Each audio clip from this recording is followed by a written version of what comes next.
You must know something. I do believe that Jesus is most likely the Messiah. Why? Why what? Why do you believe that? I've seen too much. Then why are you doing this?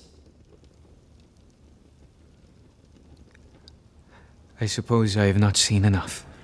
Well, I just wanted to share a quick story that I thought maybe you'd appreciate. So 2 weeks ago, I'm at NRB, Christian Media Conference. I'm sharing with kind of a colleague that I'm just recently started working with, and I tell him how The Chosen has changed my life, how it kind of put it on a different career path, and I kind of share a little bit of my testimony. And then with this gentleman afterwards, he was very sweet, heard my story. He goes, well, he's like, I don't mean to kind of trump that story. He's like, I'm the guy that messaged Dallas and said it was Alex. Oh, wow. And awesome. He's like, yeah. I kind of know I can beat your story. But what's great about him, and for those just tuning in, he's the one that messaged you in the middle of the night, in the middle of kind of your defeat when you were ready to give it all up, and said, don't worry about feeding the it's just your job to supply. To feed the 5,000. Yeah, 4 o'clock in the morning while I'm trying to figure out why my failure happened and how I can keep it from happening again. He said, didn't even say hi. Just said, remember, your job is not to feed the 5,000, it's only to provide the loaves and fish. And he was so humble, though, because he was so sweet, and he wasn't trying to take credit. He was like, it just was such a good example of small obedience can lead to big blessings. Well, I mean, it's changed the world. I mean, if you think about it, Yeah. I mean, the name of our studio is 5 and 2 Studios. The Chosen doesn't exist without that. Without that very small moment from a very humble guy. Yeah, and he is. It was very sweet, and it was humbling for me to be. I just feel like it's kind of the 7 ways of Kevin Bacon. I feel like that you're going to be like it's going to be you now with Dallas Jenkins. Yeah. All right, let's talk about this season in particular. I've just seen a third of it. I just saw the first one, first part of it, and let's talk about the fury, the anger that, it's kind of the first time we see Jesus really portrayed, I think, I can't think of a whole lot of other stuff that's been shown like that. Yeah. What I loved about it, though, is because it just gave, again, that word context that I bring up a lot, is just seeing what's happening outside of the temple and these conversations that are happening of the business side of the church. It feels a lot like what can still happen today. Yes, and that's the thing that I think the Chosen, what we're best at, and what I think is our responsibility is, we've seen the story before, we've read it a million times, we've seen it portrayed on movies before. But what's at stake for the people involved? Maybe we get to know a little bit of the people who are actually running the tables that Jesus turns over. Maybe we'll get to see more of them in the future. You never know.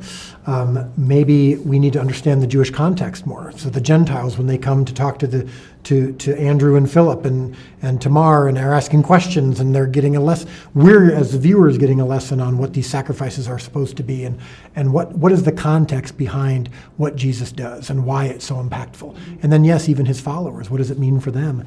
And then why is he so angry?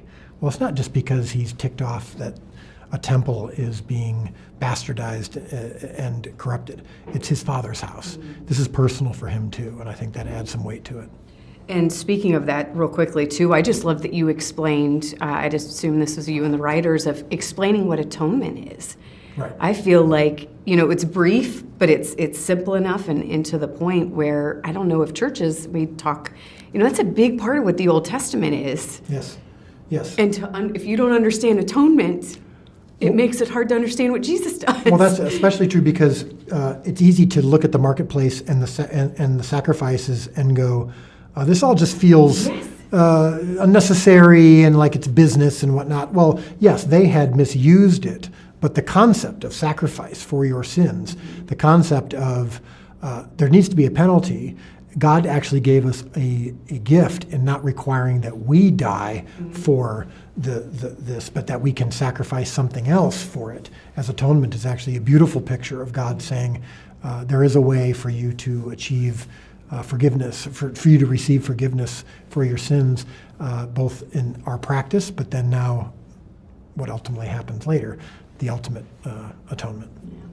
this season in particular, last question here, how did you kind of see God show up in this season in particular? I love that, he's always at work. How did you kind of particular see him kind of illuminate what you were doing this particular season, do you think? Well, I think a lot of it was what was happening to us on the set when we were filming the triumphal entry, and there's hundreds of people, Chosen fans actually, who've dressed up in the background, and they're singing and chanting and worshiping, and we say action and we hear it and we see it, and it was overwhelming. It was extraordinarily moving, very emotional for the actors, for myself, very humbling, and I think that's really cool when you're portraying something and there's cameras and it's logistical and there's schedules and there's money being spent and all this is happening, and yet what happened 2,000 years ago is still impacting us today. And I think that's going to come through in the season. I know that people who've seen episodes already, people who read the scripts, people who are responding already, they're very emotional, very overwhelmed by it in a good way. And I think that's because of what God's doing in our lives. I think I was tearing up first 30 seconds of the season It's anyway. a bit of an emotional fire hose right off the bat. I know, but it's all good though. Well, again, thank you for all the hard work. We appreciate it. We know it's going to make a big impact once again. Awesome. Thanks for being here. I ask that you keep your distance from me in Jerusalem these next few days. Why? Sooner or later, gotta cut you down.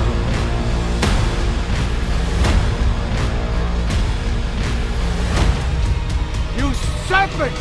How will you escape being condemned to hell?